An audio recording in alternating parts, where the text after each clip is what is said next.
To absolutely no one's surprise, TEQ KALE and CAULIFLA are getting an easy A.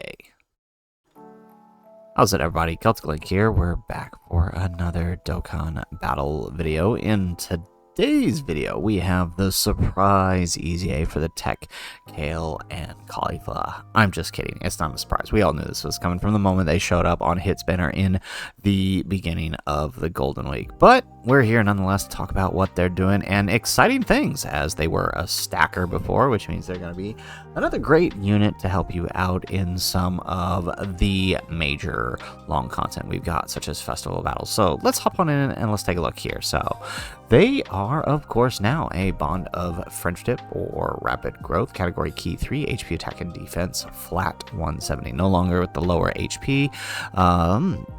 Although at this point, you're not really running them as a leader. On their basic effect, they get attack and defense 200%. They launch an additional attack that has a high chance of becoming a super attack, and they have a high chance of evading enemies' attacks. For the forward turns, from their entry turn, they have an additional chance of evading enemies' attack 20%, so 70% chance to dodge for 4 turns. And for every attack performed, they get an additional attack and defense 40%, up to 160%. This is on top of their stacking, which we'll get to in a second. When there's another Universal Survival Saga category ally attacking in the same turn, or a Universal Survival Saga enemy, they have attack 60% when attacking and launches an additional super attack. For every time the character performs 3 or more attacks in battle, they get an additional chance of evading enemies' attack 20% within the character's next attacking turn, up to 20%. So basically, it won't stack more than once in a turn, right? Theoretically, like if this happened on, say, turn 1, she performed 3 attacks. On her next attacking turn, they would have 90% dodge, basically. So honestly, pretty darn good on the base. This little addition right here, the build of attack and defense 40% up to 160 while also stacking, means they're going to build up pretty quick. They'll sort of get to a point where they sort of plateau and start slowing down. But, I mean, this is still a pretty high. It is going to be a pretty high early ceiling for them. I do like this. You combine that, again, with their super attack effect. They are now, instead of just plain 30% raising attack, they are greatly raising attack and defense.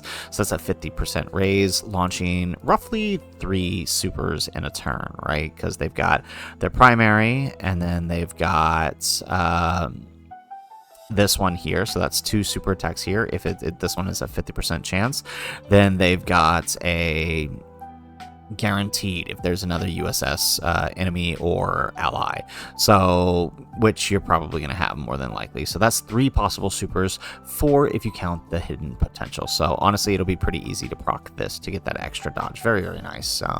So looking at the Kefla, of course, right, once she transforms, she recovers 60% HP, attack and defense 200%, launches 2 additional super attacks, has a great chance of evading enemies' attack, and randomly changes key spheres of a certain type to tech. She gets attack 200% when attacking and defense 200% when receiving an attack. And again, this is on top of the attack and defense stacking that was happening in the base form. With 6 or more key spheres obtained, which now she does change her own key spheres, which is very nice. She gives tournament participant allies attack 30% and an additional defense 30% for characters who also belong to the Universe 6. So 60% support was in the Kefla. This means Kale, Fizz Kale is going to go brrr. That's going to be awesome. And plus, you know, her herself is going to be actually pretty buffed up too, especially if you're running them on the Universe 6 team and you've got CAULIFLA's active as well. So wow. Now what's nice is on her super attack effect, right, they, instead of just greatly raising for the turn, she's now still continuing to greatly stack attack while greatly raising defense in the turn. So basically what this means is you're going to stack while they are in base form, and then once you transform, right, the defense will sort of taper off, but then she will be greatly continuing to raise attack. So honestly, this is kind of a situation where she probably will be offensively useful in something like Festival of Battles, but without anything like guard or anything like that. All right, she's not going to be taking any major supers by the end of Festival of Battles. She's definitely going to be needing to rely on this great chance to dodge, but still going to be really, really good nonetheless. Because I mean, let's be real. By the time you get to the end of the festival, anyways, you're probably going to be popping Vegito's active. So I mean, it's kind of a non-issue, but just something to be wary of.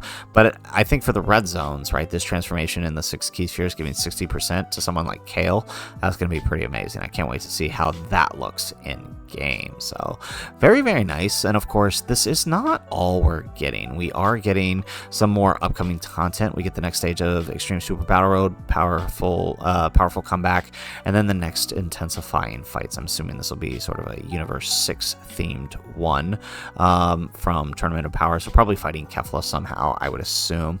Now, one thing to note is that there's probably a lot more coming, because this is all coming on the 19th on Monday. We still have another full week of content, and Kefla and them should be dropping on this day too.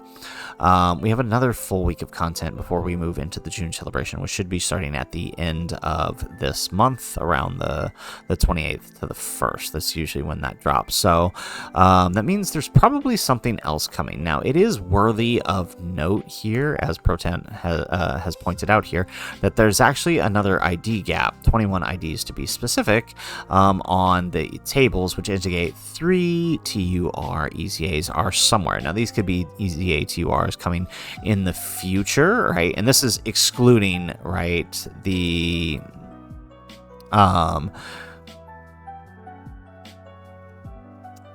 this is excluding all the other EZAs that have already happened during the celebration, which means that the 3 EZA ID slots, one of them probably is for the Kale and Caulifla, right? So that covers one of them, and then that leaves 3 others. So there's a good chance there's probably something else coming in terms of EZAs. Of course, it's likely not going to be any other Dokkan Fest or LR, but there are a few Universe 6 characters that are on the docket for an EZA. For example, the AGL free-to-play Vados, these guys here, the Salnol and Purina, and who is the other one? The Fizz Hit, this guy here. They are all on the docket for an EZA, right? They've all got their Awakening last year, which means there's a good chance they could get their EZA during this celebration to refill those remaining TUR spots.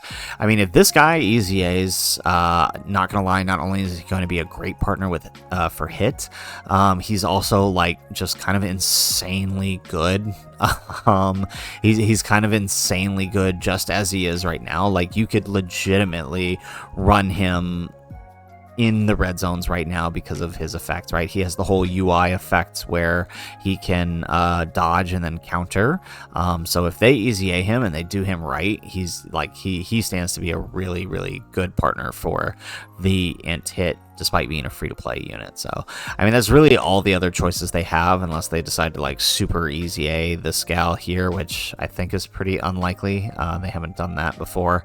And I think they said it's only going to be Dokkan Fests and LRs, so... But we did get a free-to-play LR after they did say they weren't going to do that. So, I mean, I guess anything's possible. But nonetheless, right, there should be at least one more thing coming in this celebration before we move on to the June celebration, the last celebration before the global download celebration. So, guys, that is it for the video. We have the EZA for the TEQ KALE and CAULIFLA. They are a stacker, which means they're going to be helping out a lot in these major fights because they are long. And of course, you know, if you're still someone struggling with Festival of Battles, they are on Gogeta's lead, or Vegito's lead, actually. So that actually makes them one more good option for that fight. So, guys, that's it for the video. If you like the video, make sure you hit that like button, subscribe to the channel if you have not already, and in the comments down below, let us know, what are your thoughts on Kale and Caulifla's EZA? They look pretty good, pretty standard, but pretty good. a bit wary of the dodge, but combined with the stacking for longer events, it should be fine. For some of the red zones, you might foresee some issues if they fail that dodge, but I mean, their base form getting up to 90% dodge in most cases is probably going to cover that more often than it doesn't. So guys, that's it for the video. If nothing else, thanks for watching, and aloha.